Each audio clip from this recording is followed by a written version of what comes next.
Salut la machine et j'espère que t'es au top. Si tu me suis sur Snap ou sur Insta, t'as dû remarquer que dernièrement j'ai un nouveau petit copain.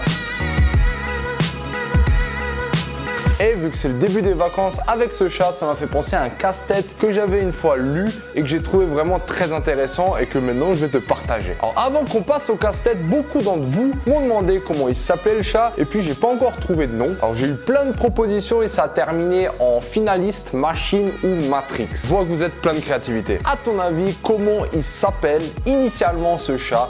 Alors tu as le droit à 5 propositions que tu vas mettre dans les commentaires et si il y en a un qui trouve, franchement c'est pas évident, on va dire que c'est un nom international. Si quelqu'un trouve, en signe de toutes mes félicitations, je lui offre 1 an de premium sur matrix.fr. Voilà, j'arrose, c'est les vacances. Alors passons tout de suite à l'énigme des 7 portes. On a 7 portes, comme tu peux voir ici, et il y a un chat qui se cache derrière l'une de ces portes. Et toi, tous les jours, tu as le droit d'ouvrir l'une de ces portes.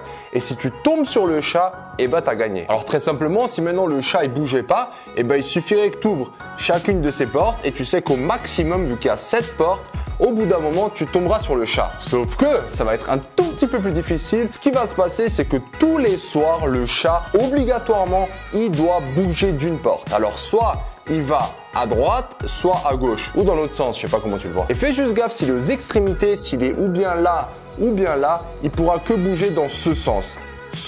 Donc si les règles sont bien comprises, le but de ce casse-tête, c'est justement de trouver une séquence que tu vas toujours suivre pour que tu tombes obligatoirement sur le chat. Et ça, c'est à toi de me donner. Et je voulais juste préciser que en fait, le mouvement du chat, il est complètement aléatoire. Avant de te laisser réfléchir, faisons l'exemple à 3 portes. Moi, je dis que la stratégie gagnante, c'est d'ouvrir 2 fois la porte du milieu. Pourquoi? Si le chat, il est dans la porte du milieu, la première fois que je vais ouvrir cette porte, j'ai gagné. Si le chat, il est là ou bien là, donc les portes extérieures, la première fois que j'ouvre la porte du milieu, j'ai pas trouvé tout de suite, mais c'est pas grave parce que la deuxième fois où j'ouvrirai la porte du milieu, ce qui va se passer, c'est que les chats qui sont à l'extrémité, obligatoirement, ils vont devoir aller au milieu. Parce que je t'ai dit que le chat, quoi qu'il arrive, il est obligé de bouger la nuit. Mais quand tu es aux extrémités, eh ben, tu n'as qu'un seul moyen, c'est de bouger vers le milieu et là, vers le milieu.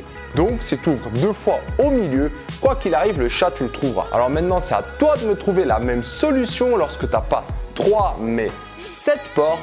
Quelle séquence tu vas utiliser pour toujours, si je suis cette séquence, je finisse par trouver le chat. Et au courant de la semaine, je te donnerai la réponse soit sur Insta, soit sur Snap, soit sur les deux. Ou peut-être si je me chauffe, je fais encore une vidéo sur YouTube. Voilà une petite occupation déjà pour commencer tes vacances. Et si tu te demandes actuellement quel programme de travail faire pour bien bosser tes cours, n'oublie pas que j'ai fait une vidéo, elle va apparaître là quelque part pour que tu mettes en place ton programme de travail et que tu donnes en mode machine. Sinon, si le petit casse-tête t'a plu, pousse-moi vers le haut, oublie pas de t'abonner à la chaîne en mode cloche, et puis je te dis à bientôt. Fais avec moi.